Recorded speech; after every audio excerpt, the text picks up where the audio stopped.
মেহেরপুরের গাংনী উপজেলার তেঁতুলবাড়িয়া সীমান্ত দিয়ে নারী, পুরুষ ও শিশুসহ মোট ৩০ জন বাংলাদেশি পুশিন করেছে ভারতীয় সীমান্তরক্ষী বাহিনী বিএসএফ। বুধবার ভোরে এই ঘটনা ঘটে। পুশিন হওয়া ব্যক্তিরা দেশের বিভিন্ন জেলার বাসিন্দা। বিজিবির পাঠানো প্রেস বিজ্ঞপ্তিতে জানানো হয়, তেঁতুলবাড়িয়া বিউপির দায়িত্বপূর্ণ এলাকার সীমানা রেখা ১৪০/৬ এস পিলারের আনুমানিক ১০০ গজ ভেতরে ৩০ জন বাংলাদেশিকে ঠেলে পাঠায় বিএসএফ।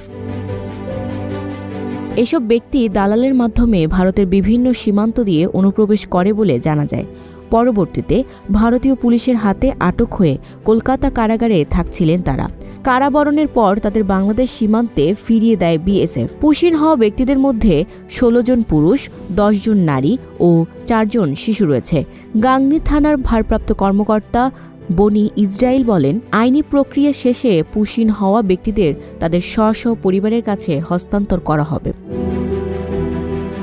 মেহেরপুরের সংবাদদাতা আলামিনের তথ্য ও ভিডিও চিত্রে ডেস্ক রিপোর্ট।